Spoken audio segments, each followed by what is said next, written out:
오늘 말씀은 에베소서 2장 1절에서 10절까지의 말씀입니다.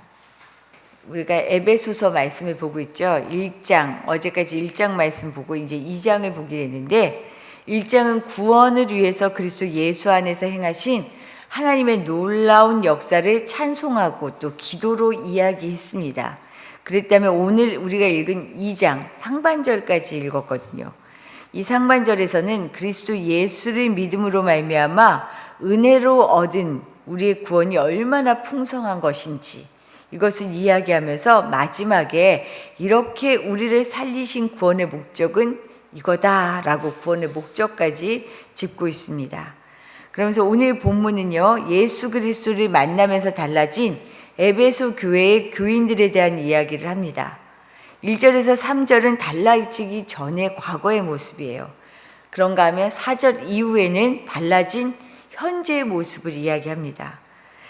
이처럼 삶을 송두리째 바꿔놓는 구원, 이 구원은 어떤 의미를 담고 있는지 말씀을 통해 살펴보려고 합니다. 먼저 구원은 선물입니다. 선물이에요. 선물 받으면 너무 좋죠. 구원은 이런 선물입니다. 예수님을 믿기 전 우리의 모습을 1절에서는 이렇게 표현합니다. 허물과 죄로 죽었던 우리. 죽었다는 거예요. 생명이 없습니다. 이미 우리는 죽었던 사람이에요. 이것을 3절에서는 본질상 진노의 자녀다라고 표현하고 있어요. 에베소 교인들은 분명히 사실은 육체적으로는 살아있어요. 그런데 사실상 죽었다라고 말합니다. 그 이유를 죄에 속했기 때문이다라고 얘기해요. 죄에 속한 사람은 살아있으나 사실은 죽은 자다라고 하는 의미죠. 그러면서 2절에서 우리가 왜 죄에 속해 있는지를 그 이유를 말합니다. 2절의 말씀 우리 같이 한번 읽어볼까요? 2절입니다. 그때 너희는 그 가운데서 행하여 이 세상 풍조를 따르고 공중의 권세 잡은 자를 따랐으니 곧 지금 불순종의 아들들 가운데서 역사하는 영이라. 죄에 죽을 수밖에 없는 죄에 속한 사람인데 그 이유가 세상의 풍조를 따르고 있다. 공중의 권세 잡은 자를 따랐다라고 얘기해요. 즉 사탄의 영향력 아래 살았다는 거예요. 사탄은 뿔난 모습으로 너 하나님 말씀 따를래 안 따를래 이렇게 찾아오지 않는다는 거죠. 사탄의 가장 큰 특징은요, 요즘 이 시대의 사탄의 가장 큰 특징은 세상의 가치를 따라, 즉 육체의 욕심을 따라 육체와 내 마음이 원하는 것을 살게 하는 것, 내 원하는 대로 살게 하는 것, 이것이 가장 큰 특징인 것 같아요. 이 시대의 사탄의 모습은 아무렇지 않게 그래서 세상 속에 스며들도록 합니다. 죄인지 죄가 아닌지 알 수 없어요. 왜요? 누구나가 그렇게 살아가니까. 차별화가 없지요. 오히려 차별된 것보다 왜 너는 달라? 이거보다 그냥 누구나 야 얘도 그러니까 쟤도 그러니까 그냥 이렇게 사는 게 맞아 라고 구분 없이 살게 합니다. 이것이 나를 벼랑 끝으로 몰아가고 있는 것을 알지 못하고 벼랑 끝으로 가게 하는 것이 사탄의 일이에요. 만족을 모르는 육체의 욕심을 따라 그 욕심을 부추기는 세상 풍조, 이것을 우리도 모르게 따라가고 있다는 거죠. 그 풍조를 조장하는 악한 영의 역사를 따라가는 것 자체가, 그것을 따라 살아가는 자체가 죽음이다. 이미 너희가 죄로 죽었다라고 지금 얘기하고 있어요. 이처럼 세상살이에 익숙해진 사람은요, 욕심의 노예가 되어 삽니다. 노예라는 사실을 자각하지 못하고 살죠. 그러면서 계속 채우는 것, 이것이 우리 삶의 인생을 그렇게 채우는 것에 쏟으며 살아가요. 모두가 그렇게 되어 있어요. 돈 벌어야 하고요. 돈을 벌어도 어느 만큼 벌어야 하는지 끝도 없이 쌓아가요. 그렇지 않아요? 우리 그런 생각 혹시 안 해보셨어요? 전 참 많이 했던 것 같아요. 이만큼만 있으면 이거 행복할 것 같은데, 좀 마음이 놓일 것 같은데. 근데요, 그만큼이 얼마나 많이 높아지는지 몰라요. 처음에는 작은 단위인데요, 나중에는 웬만해선 채워지지가 않아요. 사람의 욕심이 이렇다는 거죠. 이상하게 세상의 것은요, 채워도 채워지지가 않아요. 먹어도 배부르지가 않아요. 만족이 없어요. 그래서 세상 살이에는 만족이라는 게 없어요. 오히려 하나님을 두려워하는 마음 없이요, 늘 결핍과 불안을 느끼며 살아가는 게 인생입니다. 세상 살이에요. 그런데 여기에 사랑이 찾아오십니다. 그 사랑이 누구죠? 예수님이에요. 4, 5절 말씀이에요. 4절과 5절 말씀 우리 한번 같이 읽어보겠습니다. 긍휼이 풍성하신 하나님이 우리를 사랑하신 그 큰 사랑을 인하여 허물로 죽은 우리를 그리스도와 함께 살리셨고 너희는 은혜로 구원을 받은 것이라. 채울 수 없었던 늘 불안하고요, 늘 만족이 없고요, 늘 뭔가 결핍이고요, 늘 외롭잖아요. 인생이 그렇거든요. 광야에 내쫓긴 것 같잖아요. 내 편이 없는 것 같잖아요. 옆 사람과 비교하면 나는 늘 부족한 것 같잖아요. 그런데 이런 결핍의 삶에 풍성하신, 긍휼이 풍성하신 하나님이 아들 예수님을 보내주십니다. 선물로 보내주셨대요. 은혜로 보내주셨대요.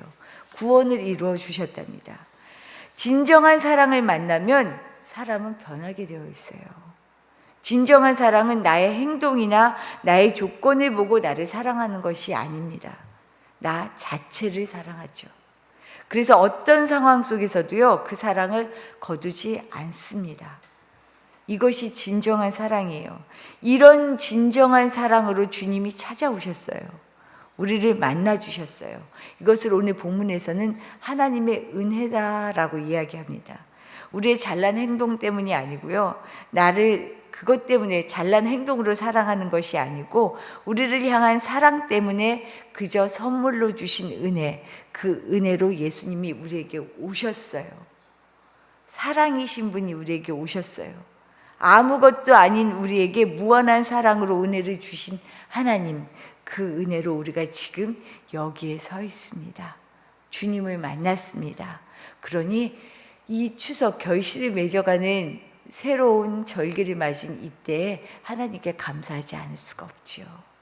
하나님의 은혜로 우리가 여기 서 있음을, 선물로 주신 구원에 감사할 수 있기를 바랍니다. 두 번째로요, 구원은 새로운 창조입니다. 구원은 하나님께서 우리의 행위가 아니라 당신의 사랑으로 우리에게 선물로 주셨기에 은혜잖아요. 그런데 이렇게 우리에게 은혜를 베풀어 주신 이유가 있다라고 오늘 말씀을 통해 보여주고 계셔요. 두 가지를 그 이유로 들고 있는데요. 9절의 말씀입니다. 9절의 말씀 제가 한번 읽어드릴게요. 행위에서 난 것이 아니니 이는 누구든지 자랑하지 못하게 합니다. 우리에게 은혜를 베풀어 주신 이유는 먼저요, 우리가 잘나서 준 것이 아니라 하나님의 선물이기 때문에 누구 앞에서도 자랑할 인생이 있다 없다? 없다는 거예요. 다 똑같다는 거예요. 다 똑같으니 겸손하게 살라는 거예요. 은혜 아니에요? 우리가 볼 때는 이 사람은 잘난 것 같고 이 사람은 뭔가 더 나은 것 같고 늘 구분을 짓고 살잖아요. 근데 하나님은요, 우리에게 구분지어 주지 않으셨어요. 다 똑같아요. 그저 하나님의 자녀예요. 그래서 우리가 겸손하게 살아갈 이유가 여기 있는 거죠. 결국 우리를 향한 사랑, 하나님의 긍휼이 죄와 허물로 죽은 우리를 살리셨습니다. 하나님이 손 내밀어 주셔서 우리가 살아났어요. 구원은 철저한 선물이라는 거죠. 받을 자격이 없는 우리에게 주신 은혜예요. 내가 자격도 한 일도 없이 선물로 받은 것이 구원이기에 겸손함으로 받아 누리는 것입니다. 겸손함으로 받아 누리는 거예요. 죽을 수밖에 없는 본질상 진노의 자녀가 이제 긍휼하심을 얻어 그 사랑으로 풍성한 은혜를 누릴 수 있게 되었다. 사실은 구원은 우리가 잘못 이해한 경우가 많았던 것 같아요. 과거에는 더욱 뭐냐면 죽어서 천국 가는 거. 그런데 구원이 하늘 이 내세에만 국한된 것인가요? 결단코 아니에요. 구원은 이미 이루어졌고요. 우리는 이 구원을 누리면서 살아가는 사람들이에요. 이 땅에서부터. 그래서 겸손함으로 이 구원을 땅에서 누리며 살아가는 것, 이것이 매우 중요하죠. 구원을 누리며 살아가고 계셔요. 아직도 죄인이라는 죄책감에 살아가고 계셔요. 우리 선물로 받았어요. 받은 선물은요, 기쁘게 감사하게 받아서 내가 누릴 수 있어야 해요. 우리 하나님께서 주신 이 구원을 누리며 은혜로 살아가시기를 바랍니다. 구원이 새 창조인 이유 두 번째는요, 10절의 말씀이에요. 우리 10절의 말씀 한번 같이 읽어보겠습니다. 우리는 그가 만드신 바라 그리스도 예수 안에서 선한 일을 위하여 지으심을 받은 자니 이 일은 하나님이 전에 예비하사 우리로 그 가운데서 행하게 하려 하심이니라. 아멘. 이거는요, 다른 말로 하면 하나님께서 우리를 구원하신 목적이 드러나는 대목이에요. 하나님께서는 우리 안에 이미 오래전부터 선한 일을 계획해 놓으셨고요. 우리의 삶이 당신 안에서 선하게 되도록 준비하셨다라고 얘기하셔요. 구원은 새로운 창조를 말합니다. 왜냐하면 사람을, 그 삶을 전혀 다른 존재로 바꿔놓으셨기 때문이에요. 전혀 다르게 바꿔놓으셨어요. 오늘 아까 에베소 교회 교인들 앞에서 말했던 구원을 이루기 전의 모습과 이미 죽은 삶을 살고 있다라고 얘기하셨는데 뒤에 보니까 전혀 달라진 삶을 살잖아요. 1절을 보면 죽음을 살았던 사람이 지금 새 생명이 된 것. 그래서 새 창조예요. 그리고 이 새 생명의 목적은요, 분명해요. 이게 우리에게 지금 중요해요. 뭐냐면 선한 일을 하기 위하여 새로운 생명으로 거듭나게 하신 거예요. 죄 짓는 삶에서 선한 일을 위해 살게 하는 사람으로 바꾸신 것, 이것이 구원입니다. 그러니 새 생명을 얻은 우리가 어떻게 해야 돼요?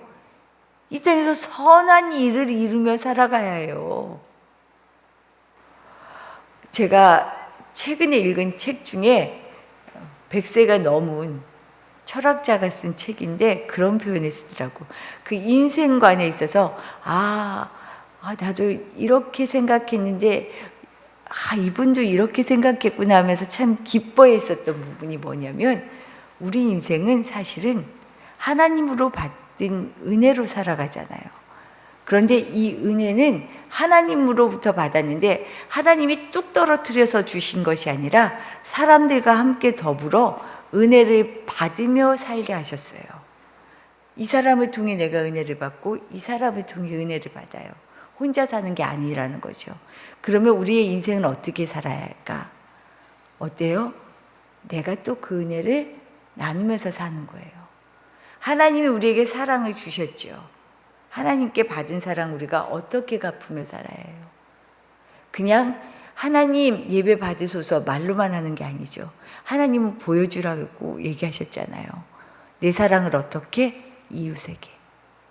선한 일을 한다는 거는요, 그냥 단순히 자비를 베푼다를 떠나서 하나님이 주신 그 사랑을 똑같이 소자 하나에게 행한 것이 나에게 행한 것과 같다라고 하셨던 그 말씀처럼 이웃에게 같이 나누며 살아가는 거예요.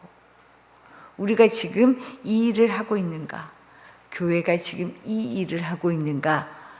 분명한 목적을 두고 우리를 새롭게 구원하셨는데 그 목적에 우리가 부합되게 살고 있는가? 그래서 우리 인생의 목적을 저는 조금 제가 더 쉽게 표현하면서 그런 생각을 했어요.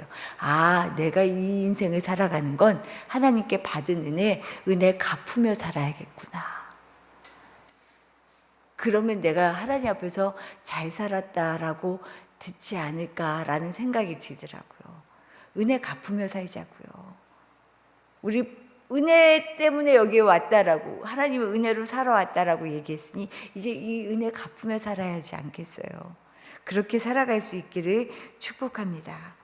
사탄이 지배하는 세상 풍조가 가득한 땅을 하나님의 영, 성령으로 인도하는 하나님의 나라로 바꾸어가는 것, 이것이 우리가 은혜 갚으며 선한 목적을 이루며 살아가는 길입니다.